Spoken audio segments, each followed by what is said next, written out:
Este é o Análise de Obras. E hoje nós iremos falar sobre sociedades opressivas a partir do filme Tropa de Elite 2, O Inimigo Agora é Outro. Meu nome é Henrique Oliveira. Meu nome é Francisco Parente. Uma mensagem que eu gostaria de deixar antes da gente começar é que a gente tem falado sobre vários filmes e o nosso recorte temático é sociedades opressivas, então todos os filmes têm a ver com isso. São filmes de guerra ou são filmes que demonstram alguma coisa de racismo, de xenofobia, alguma coisa assim. E hoje nós vamos falar de Tropa de Elite 2. A gente já tem também a filmagem de Tropa de Elite 1. Então, se você não assistiu Tropa de Elite 1 e queira assistir nosso ponto de vista sobre isso também, saiba que existe um vídeo do nosso bate-papo lá no nosso canal. Então vamos lá, Francisco, conta aí como foi para você o Tropa de Elite 2, depois de ter falado do Tropa de Elite 1. Então, o 2 ele já é um filme que ele tem consciência que ele vem depois. O Tropa de Elite 1 foi um grande sucesso, foi um sucesso estrondoso na época, né? Eu acho que depois do Tropa de Elite 2 nenhum filme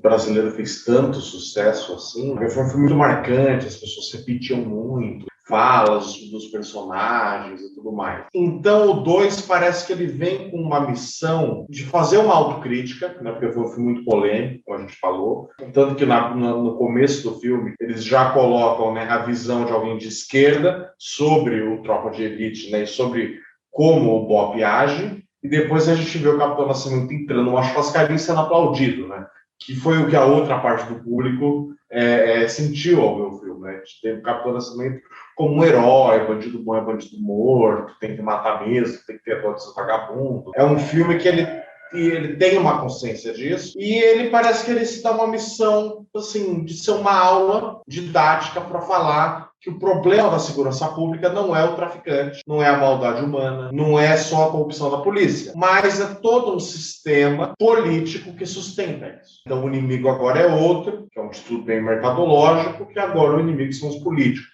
E no final o Capitão Nascimento fala, né? Entra governo, sai governo, não resolve nada. Então, assim, eu achei um filme que... Eu achei que ele tentou ser muito didático e a parte legal de cinema, de filme, eu acho que ficou meio para segundo plano, assim, sabe? Eu achei que os personagens não foram muito bem aproveitados, principalmente o Matias. O Capitão Nascimento, ele tá mais esse foco, mas também... Não sei, às vezes eu acho que ele devia aparecer mais, sabe? Como personagem, sabe? Eu acho que um cara que era tão valente no primeiro filme, no segundo, a mulher dele vira e fala, você é um assassino, você mata pessoas, e ele fica meio jogado contra a parede, sabe? Ele não devolve. Porque ele é um cara que teria uma resposta, né? Porque isso é uma questão, quer dizer, esse é o seu trabalho, é matar? Ele devia falar, não, peraí, mas quando ele está na favela, eles estão de fuzil e tal, então... Eu achei que foi um filme, assim, no sentido dramático, eu achei que ele foi meio fraco. Foi isso que eu achei do segundo filme. É curioso, porque eu particularmente gostei mais do segundo filme do que do primeiro. Não sei se é porque a gente também fala aqui análise de obras e a gente procura buscar os conceitos, as ideias, as explicações. Eu sou uma pessoa que, em geral, eu não assisto muito televisão, eu não assisto telejornal, então tem algumas coisas que eu não sei mesmo. Então, quando eu assisti esse filme, ele explicando a formação das milícias,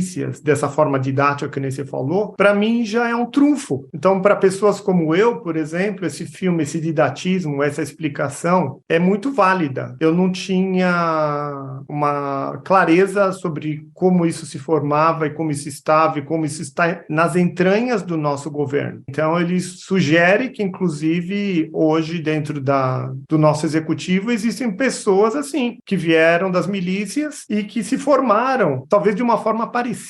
E eu respeito muito a opinião dele, porque se o cara escreveu Ônibus 174, ele escreveu, né, o José Padilha, escreveu depois Tropa de Elite 1, o Tropa de Elite 2, agora tem essa série também na Netflix, que é o Mecanismo. Então ele está olhando muito para a sociedade. Então ele é sensível para criar esses personagens, por ter criado esses personagens e ter criado essa trama. Você tem que estar muito bem informado, né? Então eu gostei muito, eu achei muito válido tudo que foi passado ali. E eu achei que no primeiro filme a trajetória não foi muito do Capitão Nascimento, embora ele tenha sido a figura que aparece o tempo todo, que está na linha de frente, quem realmente passa por grandes transformações é o Matias. E no segundo é ele mesmo. Aí mostra o percurso do herói dele. Ele realmente, um policial convicto que estava defendendo o sistema e estava ajudando a limpar o morro, a favela, os traficantes, tudo, e de repente ele não tem mais certeza. Ele desmorona. Então ele passa por uma desconstrução. Então quando quando a esposa dele meio que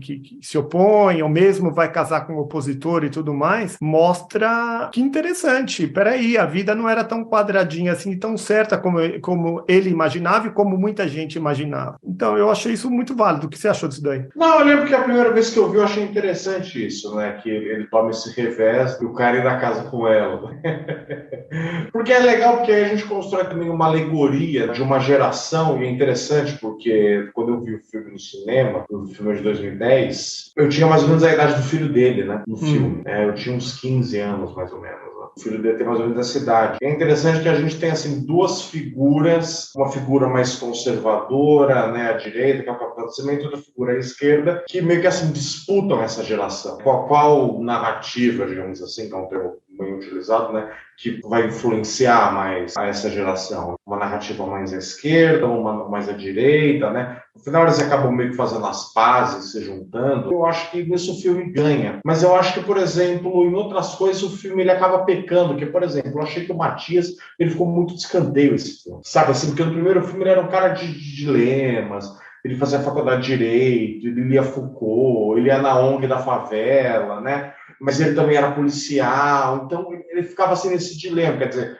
o sonho dele era ser um advogado criminalista, mas ao mesmo tempo o cara era do BOP, entendeu? Né? Tanto que a gente até conversou no último, né? Como ele seria mais útil para a sociedade, né? A gente conversou. E aí, nesse eu não senti nenhum dilema nele, sabe? Ele parecia que ele só era um soldado do BOP, assim, que era uma máquina de matar, sabe? Era só isso que ele é, entendeu? Era a única coisa que ele fazia era seguir as regras do comando. Ele não tinha dilema, ele não tinha... ele não hesitava, ele não tinha crise de consciência, ele não tinha nada. Assim. Eu achei que personagens, por exemplo, como ele, assim, acabaram perdendo um pouco. Tá, eu não sei, vou falar um pouquinho do Matias. Eu acho que é interessante como criaram a narrativa para ele, porque ele tinha uma posição meio central, o filme começa com ele atirando no bandido, porque ele é o que ele acredita. Quando teve aquela rebelião na penitenciária, e, embora ele tinha recebido do comandante dele a informação de que não era para atirar, ele atirou. Então, no frigir dos ovos, ele se criou nessa figura muito mais do policial. Se ele tinha uma dúvida entre o advogado e o policial, ele foi incorporando cada vez mais essa figura do policial. E no frigir dos ovos, ele perdeu o direito de trabalhar no BOP. Então, se ele tinha se construído como policial, com essa visão de que eu vou atirar no bandido e que eu faço diferença na sociedade fazendo isso, de repente o próprio sistema botou ele de escanteio, botou ele de lado. É interessante, porque ele também passou por uma transformação, ele passou por um dilema, ele passou por uma perda. E se ele acreditava naquilo, quando teve qualquer oportunidade de voltar para o sistema, ele pegou, como qualquer um de nós pegaria. Então, eu gostei dele, o sistema ser essa estrutura meio sem cabeças, mais maldosa, que vai engolindo e comendo as pessoas e se valendo delas quando é útil. Quando não é útil, joga de lado. Quando vale a pena, não tem escrúpulos, põe a pessoa de volta. Não existe moral, né, no sistema, no mecanismo. O mecanismo ele é totalmente engolidor de pessoas. E parece que eu tive uma consciência melhor do que o mecanismo. Você já tinha essa consciência pela sua própria formação na área de política, de sociologia? Porque agora parece que se estabeleceu um novo entendimento dentro de mim. Parece que a coisa ficou mais firme agora. Então, eu lembro que esse filme ele foi bem impactante assim, na época. É um filme assim, que ele explica muito bem esse elo. Né? Que, na verdade, né, o problema não era, né, que ele falou, né? Ele falou, eu achava que o BOP era a solução, né? Eu transformei o BOP numa máquina de guerra, porque aí eu consegui acabar com o tráfico, tirar os traficantes. E aí ele teve muitas operações, né, nos últimos anos, né, desse tipo no Rio de Janeiro. E aí eu acabaria com o tráfico, que dá dinheiro para o policial, acabaria com esse arribo do tráfico, e aí eu ia quebrar os corruptos, porque aí eles iam ter que começar a se engalfinhar para se virar. Só que ele volta, ele fala, mas não foi isso que aconteceu. Né? O que aconteceu foi que os policiais perceberam que o tráfico era um dos mercados. Que, na verdade, ali você podia ganhar dinheiro fazendo serviços que o Estado deveria suprir, mas ele não supre. Então vem a milícia, que é uma máfia, que faz todo esse Estado paralelo. E faz o principal, que não é só conseguir pegar dinheiro de gás, de eletricidade, de internet, mas é pegar voto para a política, é fazer isso um cabo eleitoral. Então, assim, eu acho que essa visão, ela atualiza uma crítica já desgastada da esquerda, que era colocando aquela coisa que aparece no Tropa 1, que era uma crítica de que, assim, que o sistema, ele só pune os mais pobres, o sistema, ele vai oprimir eles, porque eles devem ficar no canto deles, marginalizados, mas essa visão, ela atualiza, fala não, na verdade eles são integrados na medida que eles são úteis, quer dizer, ele vai ganhar os benefícios, mas para depois agradecer no voto e fortalecer os políticos que junto com a milícia possibilitaram isso. Esse filme, assim, ele quase que fala, olha, é um modo de fazer populismo a milícia. Eu acho que ele põe o dedo mais fundo na ferida quando ele faz isso, essa percepção. Então, porque eu assisti também lá atrás o Tropa de Elite 1, eu não lembro do Tropa de Elite 2, mas eu não tinha esse entendimento. Eu acho que também se eu tivesse assistido há 12 anos atrás, eu não teria tido entendimento, né? Demorou para cair a ficha. Eu também acho que esse entendimento do mecanismo está se dando agora por conta da gente já estar falando de sociedades opressivas, a gente está com esse tema na cabeça. Eu acho que muita gente não entende isso. As pessoas, elas simplesmente elas vão para um lado e ficam de um lado sem um entendimento maior. Que o inimigo realmente é outro. Às vezes a pessoa fica olhando muito diretamente. O inimigo fica parecendo que é o bandido, o cara na favela. Eu acho que nesse filme ele está dizendo isso. Não, peraí, o inimigo não é bem o cara da favela. Ele gera problema, ele está ali pelo meio de campo, traz um terror para a vida das pessoas, mas a coisa é muito pior. E, além dele, tem mais uma estrutura que mantém ele ou se mantém lateralmente a ele. Isso gera uma angústia. Já que a gente está falando de sociedades opressivas, isso é uma baita numa sociedade opressiva. Não, e interessante também, como que as pessoas são coniventes com isso, né? Que aí também era uma coisa assim, o traficante, ele é o cara que é o problema da comunidade, ele tem que ser eliminado para pacificar,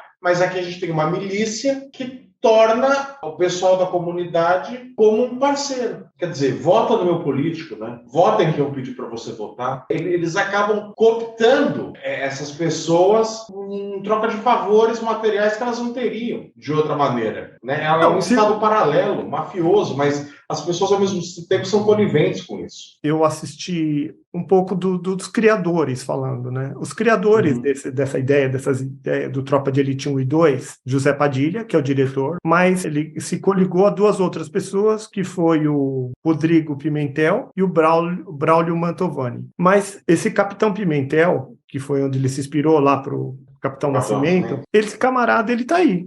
Ele é um militar, ele saiu lá, acho que da polícia, mas ele dá palestras. E aí eu vi ele falando sobre a questão do crime no Rio de Janeiro. E aí eu achei interessante porque ele acho que fez sociologia, então é interessante ver que a pessoa não é tola, não é ingênua, ele estudou, estava lá dentro da polícia, tem um entendimento grande e está falando sobre isso. E ele falou, o problema lá do crime atualmente no Rio de Janeiro não é a questão da pobreza, da diferença social, ele foi dando exemplos, assim, sabe? Porque existem lugares no Brasil que tem mais pobreza, que é menos agressivo. Existem lugares que tem mais diferença social e não tem tanto crime. Então ele foi de item a item e foi dizendo que, peraí, a resultante não se explica só por cada um dos elementos. Eu fiquei assim, eu estou tentando olhar por todos os lados, inclusive o lado do policial, pelo lado dessa pessoa que talvez assuma esse posto de secretário de segurança do Rio de Janeiro, segurança do Brasil. Como faz? Né? E aí uma das respostas que ele ofereceu foi a de que quando se propõe cultura, quando se coloca alguma coisa cultural naquele meio, educação, escola, algum tipo de entretenimento, shows, espetáculos, coisas culturais, atividades para as pessoas participarem, seria a forma mais relevante de produzir uma melhora, que não é por meio de dar tiro, matar bandido sem parar. Mas por quê? Porque isso criaria uma possibilidade de emancipação social ou uma consciência desse mal, assim, que isso... Pelo que eu entendi, na prática observada, é isso que dá mais resultado, sabe? Porque, segundo ele, também é uma explicação, se eu entendi bem o que ele disse, todo mundo que vem entrando no governo, de direita, de esquerda, de centro, seja lá o que for, todo mundo tem o mesmo entendimento. Cria um corpo policial, coloca um carro blindado e entra lá e mata, sabe? Então, essa postura já está cansada, essa daí já está esgotada, já foi de direita, já foi de esquerda, já foi de centro, já foi todo mundo que entrou politicamente, parece que a solução mais óbvia é ir lá e atira, Educar. destrói, né? E aí a coisa se resolve. E não é isso que se mostrou na prática. A prática observada agora, depois de longo tempo, você tira um, entra outro. É tipo que nem tirar água. Você puxa a água para o lado, entra outra, já imediatamente, né? Ou como faz para esse negócio parar de se reposicionar? E quem sofre mais é a população, porque a população também quer estabilidade. Se você mata todos os bandidos lá, enfraquece. Nessa transição de tirar esses para entrar os outros, parece que é um sofrimento enorme para a própria comunidade em si. Não, mas nesse sentido, a milícia, ela promete meio que isso. A milícia é aquele entre, né? Uma força policial com um braço institucional, que são políticos, que se beneficiam daquilo, mas que, ao mesmo tempo, fazem coisas ilegais. A milícia, ela tenta, assim, né, pegar uma favela pacificada e falar, ó, a gente vai usar algumas coisas do Estado para deixar uma estabilidade para vocês, mas vocês vão ter que pagar para a gente os serviços. Eu acho que a milícia, ela usa desse discurso, né, que ela promove segurança e estabilidade, mas ela, na verdade, ela mantém essa condição via violência. Outra coisa que eu vi desse Capitão Pimentel é que nesses lugares, nessas comunidades, grande parte da violência vem da territorialização, sabe? As disputas de território. Então, por exemplo, o cara que vende coco, ele vende coco numa determinada região da favela, numa determinada região da praia, determinada região. Eles disputam essa região, as regiões. Grande parte da violência é para quem vai dominar aquela região. Então, olha que coisa mais aparentemente besta, né? Quem vai dominar essa região de vender coco? Quem vai dominar essa região de vender droga? Quem vai dominar essa região de colocar máquinas caça-níqueis aqui para ganhar dinheiro por meio da máquina caça-níqueis? E aí fica a milícia também. A milícia é outra que vai lá e ela tenta também ganhar o espaço. E como ela talvez tenha esse braço institucional, que nem você falou, ela talvez tenha mais força de empurrar todo mundo e ficar no centro dessa história. Mas você vê que é coisa que eu também não tinha imaginado desse jeito. Uma necessidade realmente de disputa de espaço. Porque, né, quando a gente quer fazer alguma disputa no mundo civilizado, né, na nossa democracia, a gente vai lá e vota, né? Quantos vereadores vão ter, qual vai ser o prefeito de qual lugar. E como eles estão numa situação mais ilegal e brutal, eles vão na violência. Então também esse é o problema, né? A milícia, ela fala que ela promove segurança, mas desde que elas sejam hegemônicas, desde que ela consiga a hegemonia completa e não tenha nenhuma resistência, né? Senão vai haver mortes. E que esse que ninguém se opõe também, é claro. Né? Uma vez também ouviu esse Rodrigo Pimentel falando, né, que ele disse que algumas bocas de droga estavam falindo. Os caras não estavam mais vendendo tanta droga. Mas o que estava mantendo o tráfico e o crime organizado, né, vivo era roubo de carga. Roubar carga e revender naqueles mercadinhos populares por um preço mais baixo, para as pessoas terem acesso à comida num preço mais acessível. Então é muito interessante, né, pensar, quer dizer, não é que o crime ele lida com aquilo que é totalmente ilegal, ele lida com coisas que estão no dia a dia, só que eles conseguem de uma outra maneira. Uma necessidade daquele morador, como ir ao mercado com preço barato, então eles fazem isso de um outro modo, né?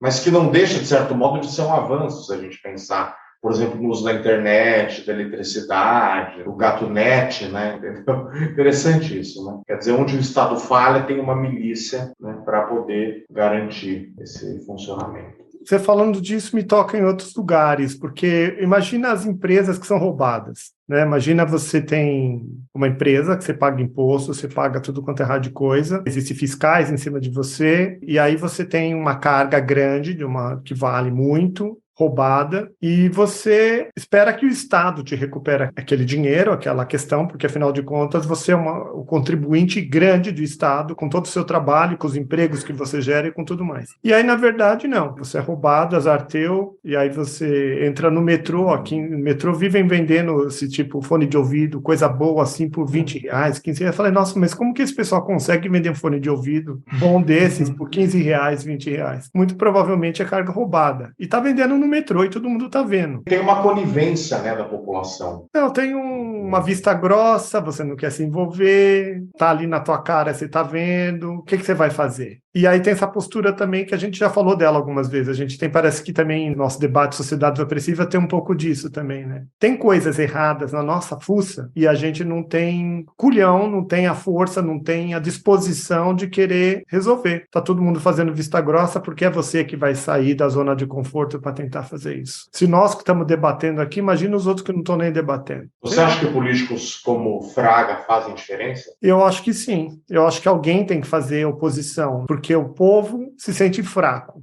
Uma coisa também do Harari, a gente que falou várias vezes do Harari, do Sapiens e tudo mais. Ele fala, se você quer contribuir com a sua sociedade, se você quer contribuir de alguma forma, se junta. Você sozinho realmente não tem força, né? Se junta com uma organização, com alguma coisa que você acredita, com pessoas que estão trabalhando, com alguma ONG, com alguma coisa, para você fazer a transformação. Você sozinho no metrô com o cara vendendo carga roubada, o que você faz com isso? Você vai arrumar treta para você vai na delegacia, ainda você vai pagar o mico e não conseguir nada, é capaz de você ainda, sei lá, levar alguma. Não sei. Então, eu estou tentando achar solução. Algumas soluções que eu estou vendo aqui, conversando com você agora, seria isso, de tentar, então, entrar em alguma associação, alguma organização, para querer dizer algo, quando você tiver algo para dizer, e talvez estimular essa questão de programas culturais, escola, SESI, alguma escola dentro de favela, teatro, dança, ou qualquer coisa que faça com que essas pessoas se integrem e comecem a participar do sistema de alguma forma e saiam da rua, porque cabeça vazia também, gente rodando parada na rua, a probabilidade de não dar em nada, ou dar em crime, ou dar insatisfação total é grande. Você acha que esse filme ele demoniza os políticos? Eu acho que um tanto. Eu acho que demoniza os políticos, mas denuncia. A gente tem falado também, é uma palavra que você que trouxe, eu nem usava ela muito agora, eu tenho usado ela bem mais, que é essa história de denunciar, né? Filmes que denunciam, situações que denunciam. E aí eu vejo que esse filme, ele demoniza os políticos, na minha opinião, e ele denuncia também, porque eu acredito que muito político está aí desse jeito, fazendo, corrompendo, participando desse mecanismo, assim, as gargalhadas, sabe? Achando que está tudo certo, que é assim que faz, que ele não foi ele que inventou a roda e que a roda gira desse jeito. Eu acho isso, porque eu lembro que na época, né, saiu uma reportagem fazendo uma crítica do filme, e ele falou que a melhor cena do filme é quando o Nascimento espanca o deputado. Quando ele faz aquela blitz, ele pega o deputado e espanca ele, e aí parece que pessoas aplaudiram. Assim, ele falou que é um momento assim, eu lembro que ele falou uma vez que era um momento de ápice do filme, não tem como não aplaudir esse momento. E é muito louco, né, porque eu tava pensando, esse filme foi feito em 2010, e essa década de 2010, ela foi muito marcada por isso. Quer dizer, teve a Lava Jato, né, que era uma caça desenfreada aos políticos, delação premiada, querendo pegar mais um. Teve, eu lembro de 2016, 2018, foram eleições marcadas pelo eu não sou político, os caras estavam concorrendo a cargos públicos falando que não era político, eu sou gestor, eu sou militar, eu sou pastor, eu sou professor, ninguém era político, né? É engraçado. Sumiu. O cara é deputado, governador, prefeito. Não, eu sou gestor. Eu estou longe da política. Eu sou um homem do mundo privado e tal. Eu me pergunto, mas então por que ele não ficou lá? Já que é um mundo tão bom, tão útil, né? Para que se envolver com a política? Né? Então é interessante, esse filme, acho que ele soube antecipar, assim, essa demonização da figura do político, né? Porque no primeiro filme aparecem dois políticos. Um é aquele que fica na ONG, é um cara meio fanfarrão, ele quer ser senador, ele pega as menininhas da faculdade. E o outro, ele aparece muito rápido, ele está conversando lá com o coronel lá da polícia, e ele fala para o deputado, olha, se você, né, der um batalhão para ele, a segurança vai melhorar muito. E o deputado fala, melhorar muito quanto? Mas assim, era isso. De resto, não falavam muito mais sobre os políticos. Agora, esse filme, ele realmente, assim, ele fala, né, no final... Ele pega e falou, o problema está em Brasília. Só que a gente votou em candidatos que eram antissistema e não resolveu nada. Né? A gente votou no cara que falava, eu estou além de tudo isso, eu não me envolvo. Mas também, no final, a gente viu que a solução não foi essa. Não adianta negar. Uma questão que eu sinto é o seguinte, o que vinha vindo era o mecanismo. Mudou direita, esquerda, mudou para seja lá o que for, mudou alguma coisa ali, mas o mecanismo de ganhar dinheiro, corrupção e de fazer as coisas acontecerem, porque na política a gente já falou também sobre isso, quando a gente falou da série lá do Black Mirror, parece que o político ele é realmente um trocador de favor. Você me faz isso, eu te faço aquilo. Você me dá isso, eu te dou aquilo. Você me favorece aqui, que eu te dou uma mãozinha ali. A questão política, principalmente aqui no Brasil, ela é calcada nisso. E parece que é assim que tem que ser. Eu não consigo nem imaginar um jeito extraordinário, muito diferente disso. Você tem que ter capital político para você conseguir sobreviver nesse meio. Você precisa ter jeito, você precisa ter alguma coisa para oferecer, e é assim que a roda gira. Então, já que essa roda já está girando em meio à corrupção, né, não adianta querer também pegar o machado, dar no meio desse negócio assim, falar, acabou tudo isso, começa do zero, começa limpo, começa certo. Não sei, você dá consegue... um golpe de Estado né? E imediatamente novo, começa limpo, tudo certo, do zero. Não é Replay, assim. né? O mecanismo Restart, ele é muito maior, ele é muito mais complexo. Ele se transforma, ele é um verdadeiro transformer. Né? Mesmo agora, vai transitar para seja lá o que for, e o mecanismo vai continuar. Né? Parece que esse filme, ter assistido ele agora e estar debatendo ele com você e tudo mais, está me dando uma sensação cada vez mais profunda que vamos conviver com o mecanismo, vamos entender como que ele muda e vamos dançando junto, porque querer eliminar ele é meio que uma ingenuidade. Parece que comecei a entrar nesse lugar da ingenuidade. Querer meter o machado nisso e começar tudo limpo é uma ingenuidade. Não, isso eu acho que assim que é um mérito do filme. Que esse filme ele condena bem essa ideia de assim desse imediatismo. Ele fala tipo, essas operações policiais que fazem chacina, é tudo jogando política. É tudo jogando política. Eles inventam uma desculpa, entram lá, matam um monte de gente e no final a população acha que estão fazendo alguma coisa, sabe? Assim, eu acho que é mais uma noção mais ampla de entender como ele funciona e tentar negociar. Porque, assim, é um mecanismo, mas é que nem você falou. A gente tem que tentar colocar caras que tentem trazer solução, ou fazer que esse mecanismo, pelo menos, beneficie a sociedade. Entendeu? Assim, quer dizer, tudo bem, você quer o quê? Você quer meu voto? Então, o que você tem que fazer para ter meu voto? Eu tenho que fazer tal coisa. Então faça tal coisa. Porque isso tem um impacto verdadeiro. Entendeu? O que me preocupa é que o mecanismo ele pode cair nesse imediatismo do populismo e não pensar a longo prazo. E a gente vai sempre ficar com medidas imediatistas, sabe, que estão tentando tirar água com um balde de um navio, entendeu? Em vez de tentar falar, não, vamos tentar reconstruir o navio para ele não afundar, entendeu? Vamos pensar num plano de desenvolvimento que vai demorar 30 anos, mas vai dar certo? Parece que não. Parece que a gente sempre tem que estar falando, sabe, do mais imediato possível, entendeu? Então vamos abrir linha de crédito, vamos dar bolsa, vamos dar isso, daquilo, e nada muda estruturalmente. Eu acho que o sistema, por mais que ele... isso é uma política, ele tem que fazer alguma coisa para existir. Ele pode fazer coisas boas, mas o meu medo é ele ficar sempre no imediatismo do populismo, né? Nunca pensar a longo prazo. É curioso você falar isso, querer a mudança, talvez uma mudança a longo prazo, com planos, né? O José Padilha mesmo, eu vi uma entrevista dele falando, porque agora, atualmente, ele vive muito nos Estados Unidos, então ele tem acompanhado muito a política de lá e a política de cá. E ele falou algumas coisas, tipo, aqui no Brasil, quando eu chego, me dá a sensação que não tem plano. Aqui não tem plano nenhum. Né? Não tem plano para daqui 5 anos, 10 anos, 15 anos, não tem plano nenhum. A pessoa vive o dia no repente, assim. Realmente eu concordo com ele. E você está também já meio dizendo isso, a gente não tem planos. Outra coisa que me veio em espírito também foi quando eu viajei para a Índia. Eu estive lá 3 vezes. E quando você olha lá para a estrutura deles, como eles vivem e tudo mais, você fala assim, nossa, mas esse negócio está tão sulcado, o jeito de viver, as castas e tudo mais, que esse negócio não muda. E aí, na época, talvez de uma forma ingênua também, ou maldosa até da minha parte, eu imaginei, nossa, esse negócio vai transformar via guerra, ou via uma bomba. Precisa acontecer uma coisa muito grande aqui para esse negócio se transformar, senão esse negócio não vai se transformar. E agora, você falando, e a gente entendendo o mecanismo aqui no Brasil, é tipo assim, querer uma transformação pacífica, que nem a gente falou de Forrest Gump, oposições internas dentro da sociedade que foram se amalgamando e não saiu nenhuma guerra. E aí a gente, quando conversou daquilo lá, eu lembro que eu me posicionei de um jeito, nossa, que legal, essas seriam as melhores transformações na sociedade, quando as coisas se amalgamam e as coisas se transformam, mesmo que sejam lentas. Ou se não, uma guerra, uma coisa tenebrosa que daí transforma mesmo, mas é muito dolorido e sofrido para todo mundo. Você acha que aqui no Brasil tem transformações possíveis que possam se amalgamar e se transformar assim? Eu tenho conversado com amigos meus e eles parecem que estão esperando uma intervenção militar, alguma coisa, eles querem guerra, eles querem alguma coisa grande, eles querem realmente pegar o machado e meter no meio da bagaça e ver se vai. Não, isso com certeza vai dar errado, né? Porque no mínimo vai morrer um monte de gente, né? No mínimo, assim, por baixo, vai ser uma chacina só. Vão começar a matar gente à torta direita.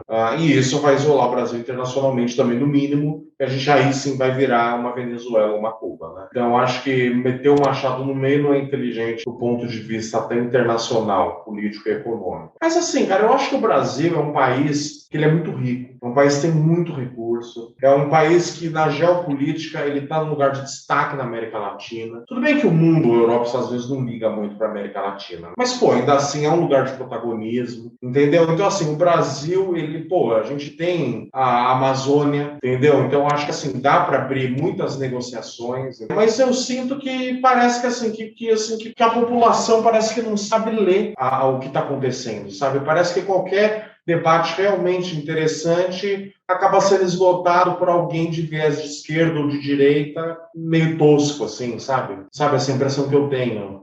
Parece que você não pode propor, assim, nada de um Estado que pode subsidiar alguma coisa que já vem alguém de direita e vai falar que o Estado é isso, sabe? E parece que atrapalha todo o debate, entendeu? Ou vem alguém de esquerda falando que o Estado deveria intervir em coisa que ele nem precisava intervir. Sabe, que nem hoje eu estava falando com um amigo meu, nem ele falando que tem muita gente do cinema falando que na eles têm que colocar cotas na Netflix para filme brasileiro e tem que regulamentar a Netflix, dar os direitos. E ele falou, o problema é que isso vai fazer a Netflix investir menos no Brasil, se eles começarem a pagar um monte de imposto. Só que os caras das grandes produtoras vão continuar produzindo com eles, porque eles não vão abandonar o Brasil. Só que os caras das pequenas e médias produtoras não vão produzir nada com eles. Então, assim, isso mais sistemas maiores, né? Isso está dizendo? Exatamente, entendeu? Então, assim, eu acho que no Brasil a gente vive uma espécie de uma miopia política. Sabe, as pessoas elas não têm muita noção, sabe, o que está acontecendo, e parece que elas vão citando vários chavões ideológicos que não fazem o menor sentido. Eu sinto isso. Você tem essa impressão também? Que o nosso debate político é péssimo no Brasil? E no final a gente não tem a menor noção do que de fato está acontecendo? Bom, eu não sei, não posso falar muito pelos outros, porque eu me sinto meio perdido também. Me sinto bastante perdido. Então, como que eu posso falar de alguém se eu mesmo me sinto perdido, né? Assistindo esses filmes, eu estou tentando me encontrar onde que eu estou em frente a tudo isso e como eu posso contribuir, né? Então, estou tentando achar soluções aqui com você, falando dessas coisas, mas não é fácil, né? Você se sente muito mais esclarecido que a grande maioria? Não, eu não me sinto muito mais esclarecido, mas eu sinto que eu consigo achar o equilíbrio de alguns debates mais fácil. Eu consigo me orientar em algumas questões mais fácil. Porque a política é muito complicado mesmo. Economia, política internacional, política de segurança pública, política de saúde, entendeu? Tudo isso é muito complicado mesmo. Não dá para saber tudo. E também não dá para saber tudo como funcionam os bastidores da política, que é onde a política acontece de fato. Não é porque você leu muito sobre segurança pública que você vai saber quais serão as decisões para o novo secretário de Segurança Pública de São Paulo. Né? Entendeu? Então, assim, os bastidores, a gente não tem a menor noção. Uma vez eu vi tem um filósofo, né, o Luiz Felipe Pondé, ele tem um programa na Cultura, né, ele falou uma vez sobre isso, sobre política, ele falou, achar que com a gente pesquisando no Google, no celular, a gente vai entender alguma coisa de como funciona a política, é tipo você tá com o seu telescópio na varanda, achando que você entende o universo, entendeu? É tipo assim, loucura. Muito louco, porque realmente é o que você falou, não acontece às vistas, acontece em bastidores, e a mídia mesmo faz uma confusão, né? Então, realmente, acho que a única pessoa que tem clareza da política são os próprios políticos que estão atuando, que tem mais clareza, né? Porque é uma jogatina de sorte, inclusive, essa troca de... Não, e é muita gente também, é muita gente envolvida. Imagina, o Congresso deve ser uma loucura completa. Nem você falou, uma jogatina. Vários ministérios, um orçamento enorme. Nossa, cara, não tenho nem noção como é que a banda toca. Assim. É difícil, né? É difícil, acho que para todo mundo. É legal também a gente estar falando disso aqui, porque eu acho que as pessoas conseguem até se espelhar na gente, de ser humilde, de ser talvez transparente o suficiente, dizer, puxa, é difícil mesmo, não dá, não é fácil. Eu ia mudar um pouco de assunto, eu ia te perguntar o que você está achando das pessoas atualmente, porque um dos temas que eu acho que é interessante é ver como as pessoas estão envenenadas. Eu estava pensando muito nesses últimos dias aqui. Você chega para alguém assim no mercado, alguém da sua família, você fala, a pessoa desembesta a falar sobre política, sobre o que ela ouviu no jornal, sobre isso e aquilo, tão fervorosa, tão envenenada com as informações, ela, além de não ter clareza, ela tem uma opinião única e muito tóxica. Você tem encontrado gente assim? Ou... Às vezes não, eu tento me esquivar, sabe assim, eu tento dar respostas que não vão gerar briga, sabe assim? Por que você votou no fulano? Daí eu tento dar uma resposta assim, porque, sabe, tipo, tem duas respostas. Uma, eu vou brigar com o cara a noite inteira. A outra, ele vai falar, entendi, então você votou por causa dele. Eu falei, isso, exatamente. Eu votei pensando, sabe assim, tipo, então você votou por interesse próprio. Isso. Foi por interesse próprio, exatamente. E a outra resposta é sair na mão. Então eu prefiro me esquivar. Mas eu acho muito louco, porque assim, essas informações que as pessoas têm não significam nada. Muitas delas nem sabem o que estão falando, saem repetindo chavões. Quantas pessoas entendem de fato de economia? Pelo amor de Deus, né? Economia brasileira. Fala, não, porque o Brasil tem o agronegócio, ninguém sabe quanto que a gente vende de agronegócio, qual é a porcentagem de agronegócio que o Brasil tem no mundo, o que mais está vendendo, não sabe, ninguém tem noção. E a mudança das moedas, como isso processa a favor de quem, em que momento, esse negócio é complicado pra caramba. Né? Sim, não é que tem faculdade de economia, né? E tem muita economia, você fala um monte de besteira ainda. O cara ficou lá 5 anos, mas ele abre a boca e você fala... Porque assim, também é só percebendo que esse reflexo que você falou, como as pessoas elas estão envenenadas, como você disse, e as cegas pela qualidade do debate público, do debate político que a gente teve na última eleição. Um só mentia e o outro prometia mundos e fundos, mas ao mesmo tempo não falava nada de concreto. O Bolsonaro tirava o corpo de tudo que era de ruim. Nossa, o jeito que ele falava do governo dele parece que nossa, né? Eu falei, meu Deus, eu acho que eu vivo na Suíça e não percebi, né? O jeito que ele tá falando então, as coisas. E o Lula não falava nada de concreto. Não falava quem ia ser ministro do quê, não falava como ia fazer. Tudo que perguntavam para ele voltava 20 anos atrás para falar do governo dele, sendo que a gente vive uma situação completamente diferente. E mesmo assim, os dois foram para o segundo turno. E um foi, claro, um foi. Não, e se você falar mal de um dos dois, já. É uma loucura total. A única coisa que eu tenho sentido é que pessoas muito próximas a mim, eu vejo que, além delas estarem envenenadas e querer falar disso 25 horas por dia, que eu não deixo falar, porque eu não quero falar, porque não é um debate, não é que nem você. Né? Eu estava até conversando com uma pessoa da minha família e eu falei do nosso bate-papo aqui.